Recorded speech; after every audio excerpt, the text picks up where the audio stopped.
It's recording, okay? Okay, guys, we're going to get started right away so we can get my daughter off of here because she's been waiting around a long time, as many of you probably have, trying to get on a live. We had very, very bad success in trying to get that done because for whatever reason, it wouldn't allow her to be added to the live. So I'm going to go right into it. This is my daughter, Olivia. She is currently 18 years old. She's a freshman at, where are you a freshman at? Baby. University of Alabama at Birmingham. University of Alabama by Birmingham. And that's the bottom line with her. She's doing extraordinarily well. And I wanted you guys to have a chance to see her and hear from her voice. Even though we couldn't get her on a live and you want to be able to ask her questions, I'm going to do my best to ask the questions that you might want to ask her. So my first question to you, my precious daughter, is how did you develop? I know you have a huge love of reading. Well, first of all, let me say this. She has a huge love of reading. Ever since she was in kindergarten, she learned how to read. And one of the things, and she really jumped into it when she got in the first grade, what happened was her brother was struggling in school to read and deal with his classes. And I went to school to find out what the deal was. And I found out that they thought he couldn't read, but I taught my son to read. Well, after we got that etched out, they realized that he could read and quite well. What I did was I said, look, what I want you to do with your sister, she's just getting started in school. I want you to read to your sister every night. I want you to go over her homework before I go over it. And he did that. That turbocharged her ability right off the bat. And so she developed a huge love of reading to the point where she was able to read very fast. She became very astute at reading. Tell us a little bit about how you developed a love for reading. Okay, well, first of all, that was a major part, Nicholas reading to me and you telling him to do that. But the main thing would probably be during school, we would have a lot of reading competitions. We'd have a lot of books to read. We'd have reading time. And there was just a lot of interest in that with me because I was kind of a competitive person. And I also just liked the fact that it was something that I could enjoy in my leisure. I could pick books to read. I could, pick things that interest me. And over time, I just do that more and more. And so in middle school, I had, Hunger Games, Divergent, a lot of the young adult reading series and teen series. And by like high school, around 10th grade is where it kind of edged off since I had a lot more work to do. Let's go. Let me stop you right there. Let me go back because I remember taking you to a bookstore. I don't know what you remember about how old you were then when I took you to the bookstore and you had Hunger Games and all these books in front of you. Probably like 14. 14 years old. So I take this young lady to a bookstore and she's got these huge, thick Hunger Game books in front of her. I go to the gym. I come back, she's like a quarter of the way through a 300-page book. And she was reading them so rapidly. And I was wondering, can you understand reading that fast? And she said, yeah, sure. So one day I had her read to me a couple of pages out of a book. And the vocabulary was kind of upper level. She read it flawlessly. She didn't make one single solitary mistake. And I realized at that point that she was ahead of her time in being able to read. And what was it? I think the first personal development book I had you read and take notes from was The Compound Effect. And do you remember anything about that book as regards to how it affected you in being able to dig into personal development? Well, first of all, it helped me because I understood only the basis of what personal development was. I really didn't understand the full concept, so it gave me more of a coherent outlook on it. And the main thing was that, it was compounding on everything that you do. So it helped me understand fully, like I was kind of already doing some of the things that it was saying, but Like what? I didn't have well, I guess in terms of study habits, of course, doing the best that I could do, obviously, but more of just not just floating by, kind of being more astute in learning, if it's reading or if it's in type of subject. And then by the time it was more, I guess, high schoolish, it was more, I used it more since it was needed more since things got harder. So that'll be the main thing I took from it. And of course, as a side note, it was important for me in college because I used that book in my interview for my honors college classes, and that was helpful in me getting into the honors college I wanted to get into. And here's the remarkable part about your progression. You started, I think you went to private school, right? For 3 years, yeah. You Brubaker Tech. Then you went to a magnet school. Then you were doing all of this stuff. Every school that you've been to, it was always upper level schools. And the reading helped you, obviously. Mm-hmm. Then you got to the point where you got to junior high school. Tell us a little bit about, you got an award in junior high school, I think, for like, what was that certificate that you received? Was it junior high school that you got that, or was that high school? For what? Position, I think it was like medical something or other. It was like you were going to be like a future physician kind of thing going on. What was that about?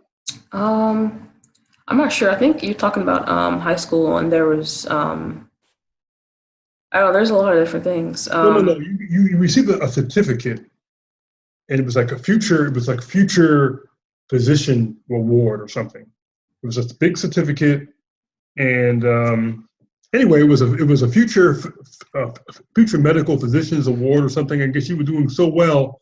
Oh, I know what you're saying. Oh, that. Yeah, that was middle school. Yeah, I got that in the mail, and yeah, they invited me to go to the Northeast for conferences and that kind of stuff, but it was expensive. But yeah, I know what you're talking about. Yeah. Okay, so now, when did you start volunteering at hospitals by their request? That was 10th grade. 10th grade, I started volunteering. For the most part, it was in my local hospital, but I met with my friend who was also going there before me, and we both did it together, and then I did it by myself the next 2 years. So now you're actually walking around the hospital as a 10th grader? Yeah, we had to buy scrubs and what's that? And we had name tags and scrubs, and we had our own ID badges to swipe to get different places. So they're looking at you like you're a doctor. I got stopped a lot and asked questions. In the 10th grade? Yeah. People walking up to you like, hey, can you help me? I'm just a student. Yeah, I'd have to tell them, I'm just a volunteer. Tell them that you were doing brain surgery. You probably would have tripped out. But so you're doing that. When did you take your first AP class, your advanced placement class? Also 10th grade. 10th grade. So 10th grade thing sort of kicked off for you that you're in high school in the 10th grade, you're taking advanced placement classes, you're volunteering at hospitals. Let's go back a little bit, because the purpose for you volunteering at the hospital and the purpose for you taking AP classes, you began to develop an early interest in wanting to be a physician. When did that start for you? I would say had to have been elementary school. I can't pinpoint the exact time, but I know it was elementary school. I remember actually in 3rd grade, I dressed up as a doctor for Halloween for class. We had to dress up as the career we wanted to do, but it was Halloween related. And I think it was just, I like working with kids. Obviously at that time I was a kid myself, but younger kids than me, I like that. And the whole concept of just being in a hospital and walking around and just having that atmosphere was just really interesting to me. I thought it would be fun. And then as I got older, I learned more about it, and I thought it was interesting. Okay. So now from the beginning, you realized that you needed to get employment that was going to pay a substantial amount of money for the lifestyle that you wanted to attain. You knew working at a very minimal job with basic money, minimum wage wasn't going to be the way to go for you. They had a little class for you to go to where they say, well, if you want this right over here, you want these things, you need to have this much money. And you figured out real quick how much money you needed to have, and being a physician was going to enable you to be where you want to be. But a lot of people might think that I or your mother led you in that direction, or forced you in that direction, or made you study hard so that you could be a doctor for us, or be a lawyer for us. Was that the case? No, I mean, I always, like we were saying before, from young age was, more into academics than a lot of kids my age. And I wanted to do well because I just, it was something that I thought was important. And as I got older and understood what I wanted to do, it became more important. And, it was just something that it was necessary to do. Like even now, it's obviously necessary, but um, it's not something that was forced upon me. It was something that I wanted to do because it was something that I knew that to obtain my ultimate goal, of being an OBGYN, I have to do what is, necessary, and doing well in school is something that I should have to do regardless of that anyway. So I decided to It's go on. amazing. It's amazing that you come out like that. I'm listening to you. Not like I don't know this information I'm asking you, but it's like for you, it's like a matter of fact. Of course, I would study hard. Of course, I would do what needs to be done. Of course, I wouldn't be distracted by other people. Of course, I would just, nobody forced me. This is what I do. This is who I be, basically, is what you're saying. How did you develop that mentality of not being distracted by what other people are doing or talking about the fact that they think that it would be too difficult for you to be a doctor, or you got to study hard, or you got to sacrifice too much, or whatever? I think it felt rewarding after a while, or after a short amount of time, actually, and it wasn't at first, getting that first development of it, it wasn't hard to really achieve because elementary school is elementary school, but middle school was when it really hit home for me actually seeing that I was trying to do, good work and study hard, that kind of stuff. But it was just something that I thought was rewarding. Getting an F isn't something that really makes me feel good about myself. So I would think that getting an A would be something that I would want to strive for, even if it's not to obtain a goal, just in general, because that's something that makes you feel better. But yeah, but not all your, well, maybe all your peers did all your peers think that way? Well, no, obviously all my friends did because that's the kind of friends I had, but also they didn't. But I think obviously goals are part of it. But I think that they had other endeavors that they wanted, like sports or, social type stuff, which I had both of those, so it really didn't matter anyway. But I think that in order to really understand the importance of study habits and working hard, you actually have to, obviously it's a mindset, but it's also your environment. And my environment was filled with just it being an obvious thing, like it's expected, and also it's something that you'd want to do since it's And this is interesting because I've heard it stated, and many of the viewers that are probably watching this recorded Zoom, you're going to be the top of your five closest friends, or you're going to be like your five closest friends. It just so happens that many of your friends also went to college like you. Many of your, yeah. I mean, they aspired to greatness. So it's not by accident that you would be this way. I think it's commendable that you're this way. I mean, My best friend actually was a valedictorian, well, almost valedictorian, but and all of my friends are top 20s, top 30s of the class. So I wasn't friends with, I don't want to say dummies, but everybody that you were friends with were striving for greatness, like iron sharpens iron, from what I can see. Right. So you developed this tenacity, much like I was talking to Nicholas yesterday about this tenacity for wanting to do well in school. And the way you share it, it's like a matter of fact, like who wouldn't want to do well in school? Well, unfortunately, everybody doesn't think that way. All children, all teenagers don't operate that way. They say, well, you need to have some fun. You need to go to parties. You need to do this. You need to do that. So if I were to ask you, how do you maintain your stance and not be distracted? I already know the answer to that question. Your response is going to be, of course, you would maintain your response and not be distracted. Of course, you would do it this way. Yeah, I think it's a misconception that doing well in school equals not having fun outside of school. I mean, that's a total misconception. You can do both. It's possible. It's not like it's impossible, like it's so hard to do, because, like all of my friends, we all did well in school, but we also, we went out and had fun, parties, that kind of stuff. And we still got our work done at the end of the day because it was expected and it was what we should have done. And that's what we did do. So tell me we've gone over some personal development. You read the 10X Rule too, the book that talked about you want to do things 10 times better than you normally would think you need to do. Well, you obviously operated that way. I mean, when it comes time for you to have an assignment, say your assignment's due January 1st or January 2nd, okay? When at this point today, if your assignment, you have an assignment that's due January 2nd, or a report or whatever, when would you start it? When would you start doing it? I'll start outlining it next week. And because it's actually ironic you say that because I have an assignment similar to that date. But I would outline what I want to do and actually start it probably a few days beforehand. If it depends on how big the assignment is. But if it's a really large assignment, farther back than that.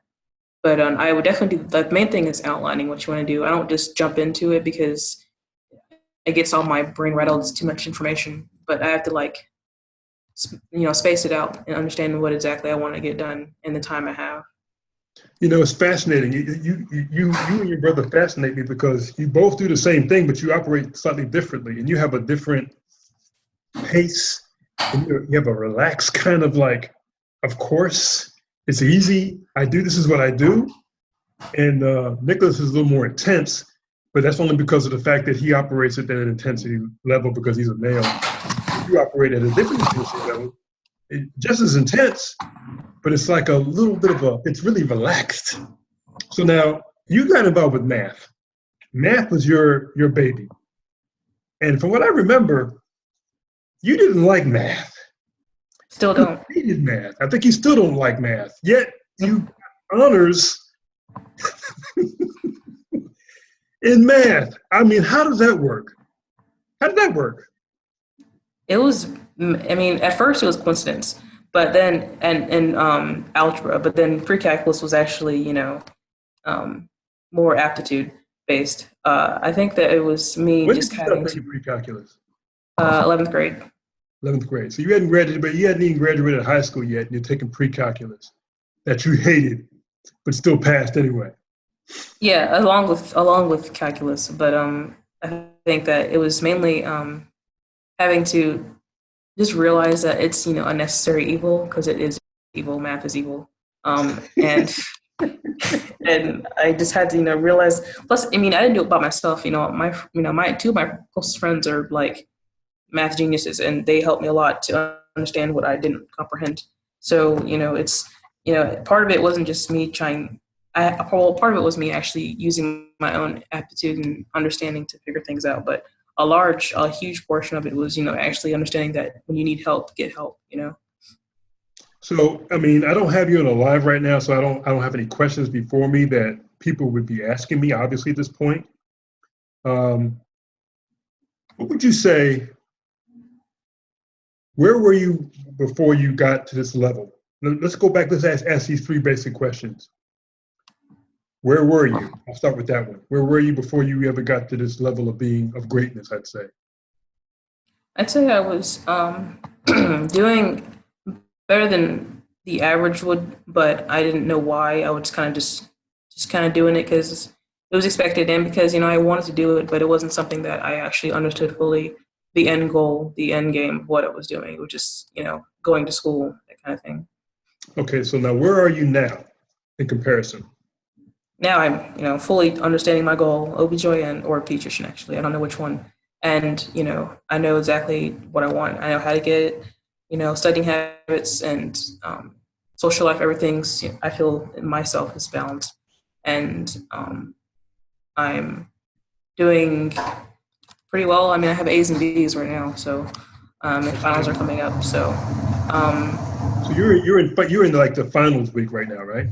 Yeah, well, I had my first one yesterday, but my main ones are next week. Next week is actual finals week. Okay. So now we talked about where you were. We talked about where you are. So at this point forward, where are you going? Fast forwarding, like full speed ahead to med school, hopefully in 3 years, not 4, because I'm taking summer classes as well. So those should cut off a lot of time because I want to just get to there as fast as possible so I can get to my actual goal, of being a physician. And I think that the end game is, of course, the physician job, but also having had all that schooling and everything, finally being done with school. So, you know. I understand that. I understand that. You know, it's average. You know what? It's like I told Nick yesterday. I'm glad you're my daughter. I tell you, I was glad he was my son. I'm glad you're my daughter because I mean, you're amazing. I love you, and I think that you're doing a marvelous job. You have a lot of power in your demeanor, even though your demeanor is calm. It's such a directness to what you believe you can accomplish. Such a directness and awareness that you have about yourself. You're introspective. You obviously have done a lot of thinking about what you need to do. You obviously have done a lot of self-reflection, and you obviously have assessed what you need to do so that you can move forward, so that you're not wasting time, which is good. You have good study habits, right? How often do you study a week, and when do you study? That's complicated.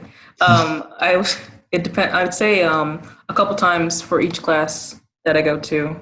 I have about 4 or 5 classes, so a couple times about 45 minutes for each session for that class.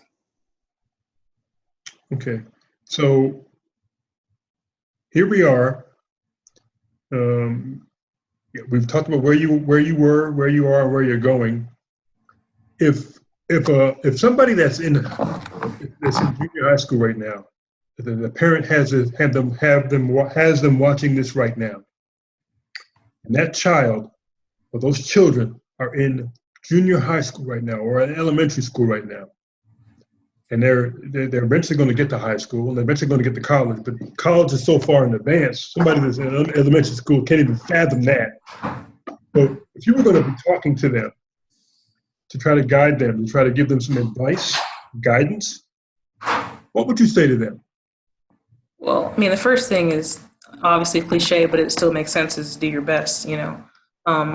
Slacking off isn't something that I would suggest, obviously, but you can't be serious all the time or else it just puts too much stress on you, and being stressed out throughout school isn't the best experience, you know, and I've had dealt with that throughout some parts of my life that I could have been less stressed, but you can still do well in school without, you know, putting too much pressure on yourself. And, you know, in elementary school, you know, it's a lot more laid back. So, I mean, you know, have your fun and all that kind of stuff, but also realize that, you know, everything that you do has an effect in the future. And for middle school, it's important. High school is slightly more important though, but for middle schoolers, you know, realize that, you know, it's hard now, but you'll think it's less hard in the future. So I think that, you know, if you don't have to like study all the time, but just, you know, look over things, you know, glance at them at least, you know, try to at least do somewhat better than the person next to you, if that helps you, you know.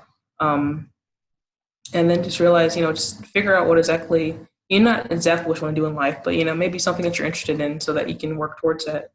And then eventually get in your groove and understand what you actually want to do and how to get there. Very good, very good. What would you to adults of children, what would you tell them is the best course of action for them to inspire or encourage their children? Well, I expect good grades, but not perfect grades. And, you know, go ahead and just, I guess, look at how they already do in school, you know, and kind of base your reactions to report cards, that kind of thing, on how they already do, so that you're not expecting them to get straight A's, and if they make a B, you're just totally like against that. And it's going to like, that hurts more than it's helping. But at the same time, don't just, you know, if they get in straight C's, but they could probably get at least B's, don't just say, okay, well, you know, you did your best, you know, that probably isn't their best, you know. So gauge it based upon the person. Don't put the same, you know, category for each child, or if you have one child, you know, for everybody, because not everybody works and operates the same way, you know. And I guess to inspire them, you know, you can, you know, I mean, so like, I kind of find out what they're interested in, you know, that's one thing that's helpful. You know, if you can help them figure out what they're interested in, they can maybe help them understand what they want their goals to be, you know, and you can work out your own goals too, so you both have goals. So how important, what's the ramifications of a parent setting the example for their children in one capacity? Like, you know, your mom has a master's degree, for example, okay?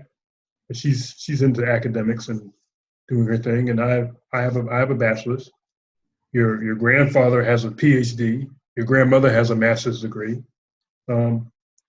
How important is it for the parents to have some kind of example that they're setting? Well, it's probably one of the most important things, Examples are, we're all molded by our environment and, our parents, everything that they see, that we see, that they're doing, we see it and we try to do the same thing. So even if they don't have the best education, you can at least set the example of what you want your kids to do, and if you do have education, then obviously you want your kids to do the same thing. You want them to always do better than you have. So I'm glad you raised that point, because not all parents are going to have upper level education, but they still can set the example of goal setting. They can still set the example of determining what it is that they want to do and do it to the best that they can do, so their kids can look at them and say, you know what? They don't have a bachelor's degree. They don't have a master's degree. They don't have a PhD, but they're doing the best of what they have to set the example for me. Actually, I think that's actually a good point, because if I think about it that way, one thing that is as a deterrent in terms of, studying or, schooling and jobs is if your parent, like, you obviously not everybody loves their job all the time, but if you complain a lot about your job, it sends a wrong message, because I know that, I've been in certain scenarios and atmospheres, not with my parents, but other people, and their constant complaining about their job makes you think like, oh my God, this is what the job market, that's what, adulting is. This is how life is in the future. It, makes more of a negative impact on, the mindset of what, jobs are in the future and how life is in the future. So positivity is always helpful, basically. Definitely. So what are three things that you can tell the audience that you've learned from me that's been beneficial to you? I'd say, of course, personal development would be one. That's a huge one, since, it helps to keep someone like me motivated, because I can be lazy at times. I think the second one probably would be I guess positivity. That's always another one, because staying positive is what helps you do everything else in your life when you are under stress or duress or anxious. Like just before this video, I was just anxious about it, but help me stay positive to actually understand that it's not like it's a huge deal, And the last thing would be, this is hard.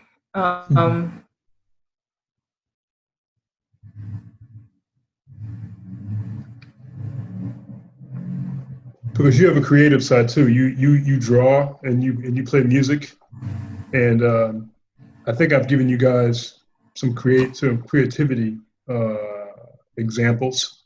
There you go. And I think that's probably could be the third thing that you probably could say that I influenced you on. I think social media is very important if it's used correctly. As you notice, I always give you guys accolades on social media. I always point out what you've done great, as opposed to pointing out what you didn't do so well. And I give you recognition, as much as I can, so that people know that, hey, you guys are doing some things. So I'm not going to keep you any longer. You've been a very, very good interviewee, if you will. You shared information that was from the heart, and you shared information in a very, very concise manner. You speak well, you think well, and I want you to continue to do what it is that you're doing. You're on the right track. I expect great things from you, only because you are great. So just say goodbye to everybody. Okay, bye. And thank you for your time, and you keep crushing it. Okay, you're welcome. Bye, Daddy. Bye.